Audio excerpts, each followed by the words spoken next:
दिल्ली के जवाहरलाल नेहरू स्टेडियम में हुआ हादसा। गेट नंबर 2 के पास पंडाल गिरने से यह हादसा हुआ। हादसे में 8 से ज्यादा लोग जख्मी। स्टेडियम में हादसे से हड़कंप मचा। दमकल की कई गाड़ियां मौके पर मौजूद हैं। हादसे में किसी की भी हताहत होने की कोई खबर नहीं। सर ये आज से पौन घंटा पहले की बात है। टाइम फिक्स नहीं था क्योंकि मैं यहाँ पे ये प्रोग्राम चला था फंक्शन के लिए, तो ये किसी तरीके से कोई खंभा ढह गया। खंभा ढहने के बाद में सर जो कुछ था तो मतलब इसमें लेबर काम कर रही थी। सर पहले एक पंडाल गिरा, उसके बाद दूसरा गिरा। लेबर जब बची हुई लेबर खाना खा रही थी इस टाइम। ये अच्छा था, लेबर खाना खा रही थी इस टाइम, तो कुछ ज्यादा हादसा तगड़ा नहीं हुआ। हादसे पर दिल्ली पुलिस का बयान आया सामने। सभी लोगों को निकाल लिया गया है बाहर। घायलों को इलाज के लिए पहुंचाया गया है अस्पताल। रेस्क्यू ऑपरेशन के लिए घटनास्थल पर पहुंची है क्रेन। कई लोगों के दबे होने की खबर है। हालात पर काबू पाने में जुटा है प्रशासन। महाराष्ट्र के रत्नागिरी जिले में हुआ हंगामा। बीजेपी नेता नीलेश राणे के काफिले पर हुआ पथराव। अज्ञात बदमाशों ने की पत्थरबाजी। पथराव की घटना पर बोले महाराष्ट्र के डिप्टी सीएम देवेंद्र फडणवीस। कहा विपक्ष की निराशा साफ दिख रही है। दोषियों के खिलाफ करेंगे सख्त कार्रवाई। दरभंगा में मूर्ति विसर्जन के दौरान हुआ हंगामा। धार्मिक यात्रा पर किया गया पथराव। करीब 5 से ज्यादा लोग हुए जख्मी। यात्रा पर धार्मिक स्थल के पास की छत से पथराव हुआ। घटना के बाद इलाके में तनाव का माहौल। हालात पर काबू पाने के लिए इलाके में भारी फोर्स तैनात। बिहार के भागलपुर में सरस्वती मूर्ति विसर्जन के दौरान हुआ पथराव। 2 समुदायों के बीच जमकर हुई झड़प। पथराव के बाद इलाके में तनाव का माहौल। हालात पर काबू पाने में जुटी पुलिस प्रशासन। जल्द मामला शांत कराने का आश्वासन दिया। साहिबगंज में भी सरस्वती पूजा कार्यक्रम के दौरान डीजे बजाने को लेकर 2 समुदायों के बीच हुई झड़प। मौके पर जमकर हुई पत्थरबाजी। घटना में 2 लोग जख्मी। पत्थरबाजी की सूचना के बाद मौके पर पहुंचा पुलिस प्रशासन। दोनों पक्षों के बीच शांत कराया गया मामला। हालात को देखते हुए क्षेत्र में पुलिस बल तैनात। रांची के नगरी इलाके में मूर्ति विसर्जन के दौरान हुआ हंगामा। 2 गुटों में हुई जोरदार झड़प। हमले में कई लोग हुए जख्मी। राजधानी दिल्ली के यमुना विहार में हुई फायरिंग की वारदात। एक घर के बाहर 2 लोगों ने गोलीबारी की। फिलहाल किसी के घायल होने की कोई सूचना नहीं। यमुना विहार के भजनपुरा में हुई फायरिंग की घटना सीसीटीवी में रिकॉर्ड। वीडियो आया सामने। वीडियो के आधार पर जांच पड़ताल कर रही है पुलिस। सूचना के बाद घटनास्थल पर पहुंची पुलिस। मौके से बरामद किया जिंदा कारतूस। सुराग के लिए शिकायतकर्ता से पूछताछ जारी। संदेशखाली पहुंची एससीपीसीआर की 4 सदस्यीय टीम। पीड़ितों से बात करेगी एससीपीसीआर की टीम। संदेशखाली से पहले रामपुर में बंगाल पुलिस ने लगाई बैरिकेडिंग। विपक्षी दलों को आगे जाने से रोका जा रहा है। संदेशखाली की घटना पर रिपब्लिक भारत से बातचीत के दौरान बोली पीड़िता। कहा महिलाओं को किया जाता था टॉर्चर। सुकांता मजुमदार को अस्पताल से छुट्टी मिली। 14 फरवरी को पुलिस और कार्यकर्ताओं की झड़प में हुए थे घायल। लोकसभा चुनाव को लेकर दिल्ली के भारत मंडपम में बीजेपी राष्ट्रीय परिषद की बैठक। 2 दिवसीय राष्ट्रीय कार्यकारिणी की मीटिंग में शामिल हुए सरकार और संगठन से जुड़े लोग। पीएम मोदी ने दीप प्रज्वलित कर कार्यक्रम की शुरुआत की है। मीटिंग के दौरान नेताओं को देंगे 400 पार का मंत्र। प्रधानमंत्री मोदी के भारत मंडपम पहुंचने पर जेपी नड्डा ने किया स्वागत। मीटिंग के दौरान आगामी लोकसभा चुनाव को लेकर मंथन होगा। लालू यादव के दरवाजा खुले वाले बयान पर सीएम नीतीश कुमार ने दिया जवाब। कहा कौन क्या बोलता है ये मत सोचिए। आरजेडी के खिलाफ कार्रवाई करने पर बोले सीएम नीतीश कुमार। कहा हम कहीं पर गड़बड़ी नहीं होने देंगे।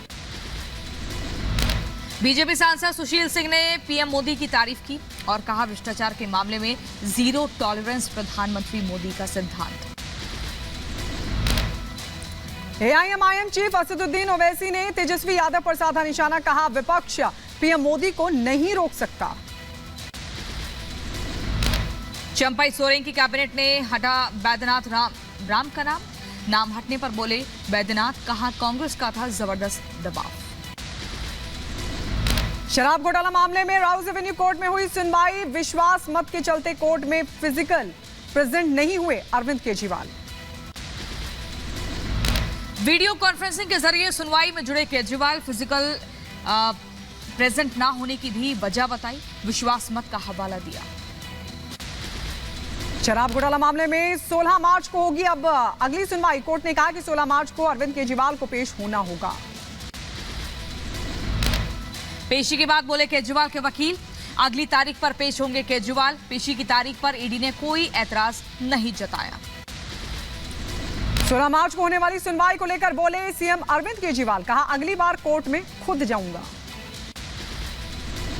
यमुनानगर में आंदोलनकारियों ने निकाली ट्रैक्टर परेड, सरकार के खिलाफ नारेबाजी की, कई राज्यों के प्रदर्शनकारी शामिल हुए।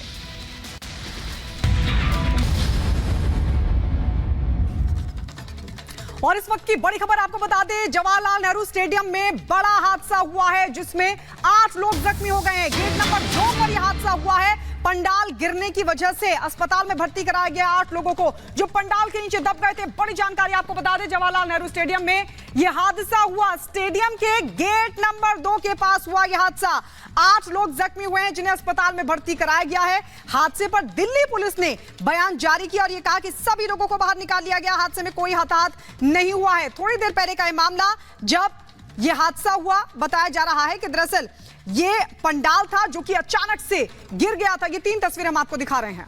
3 तस्वीरें आपके टीवी स्क्रीन पर। स्टेडियम में पंडाल गिरा है, 8 लोग गंभीर रूप से घायल हुए हैं। रेस्क्यू ऑपरेशन लगातार जारी है। आपको बता दें, जो घायल हुए हैं उन्हें पास के सफदरजंग अस्पताल और एम्स अस्पताल में ले जाया जा रहा है। लेकिन यहां पर ये तस्वीरें आप देख रहे हैं कि आखिर किसकी लापरवाही इसके पीछे, ये एक बड़ा सवाल।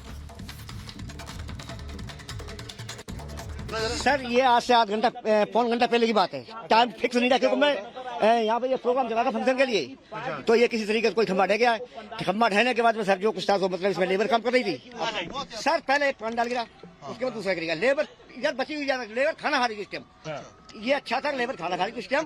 तो गिर गया है, उसकी कॉल है हमारे पास। तो अच्छा, कितने लोगों के घायल होने की जानकारी आपको दी गई? वो हमें ये जानकारी नहीं गई। हमें तो अब जो पता चलेगा वो वहीं पता चलेगा। बाकी कुछ गाड़ी हमारी छोड़ के आई है पैसे। तो उनसे बात करते हैं। तो कुछ घायलों को निकाला आप लोगों ने? हाँ, हमारी कुछ गाड़ियाँ निकाली हैं, हमारी कुछ गाड़ियाँ अभी नहीं आई हैं। अच्छा, जो कॉल मिलती जा रही है वैसे वैसे गाड़ियाँ आ रही हैं। बाकी जिन गाड़ियों पे पहले कॉल आ गई वो पेशेंट छोड़ के ड्रॉप करके वापस दोबारा आ चुकी हैं। कितने लोग ले गए सर? वो अभी नहीं बता सकते सर हम। और इसी खबर पर हमारे 2 सहयोगी सुजाता और गणेश हमारे साथ जुड़ गए हैं। सुजाता, सबसे पहले आपके पास आते हुए ये जानना चाहेंगे, ये जो पंडाल लगाया जा रहा था, क्या किसी शादी समारोह के लिए ये पंडाल लग रहा था और वहां पर लोहे के स्ट्रक्चर लाए गए थे जो एकाएक गिर गए थे? देखिए प्रियंका, अभी अनऑफिशियली ये बताया जा रहा है कि यहाँ पर कोई शादी की तैयारी चल रही थी। जरा हम तस्वीरें आपको दिखाएंगे, अभिषेक जरा जूम इन करके दिखाएंगे। और ये गेट नंबर 2 के बिल्कुल पास में ही है। और ये बताया जा रहा है कि जो लॉन हैंगर होता है, यानी जो पूरा स्ट्रक्चर टिकाने के लिए कुछ लोहे के जो जाल नुमा पिलर्स लगाए जाते हैं, उनमें से एक गिर गया जिसकी चपेट में आने से लोग जख्मी हुए हैं। इनकी संख्या 8 से 10 बताई जा रही है। सभी की हालत खतरे के बाहर बताई जा रही है। ये भी है, सभी को सफदरजंग और ट्रॉमा सेंटर ले जाया गया है, वहां पर उनका इलाज चल रहा है। हालांकि लोग जो हैं वो अभी भी अंदर क्या है ये देखने की कोशिश भी की जा रही है। फायर ब्रिगेड की गाड़ी जो है वो भी अंदर गई है। 10 से 12 एम्बुलेंसेज अभी रेडी हैं। यानी किसी को भी अगर ज्यादा गंभीर चोट आई तो तुरंत उसके इलाज में किसी तरह की देरी ना हो, इस तरह की पूरी तैयारी यहाँ पर नजर आ रही है। और सामने आपको पूरा ढांचा घिरा हुआ नजर आ रहा है। और जैसा कि आप देख सकते हैं कि आपको सिर्फ बांस, बल्लियां और कैनोपी इस तरह की चीजें ही नजर आ रही होगी, लेकिन इसमें एक हैंगर गिरा है। वो हो सकता है एक चोट लगने का बड़ा कारण।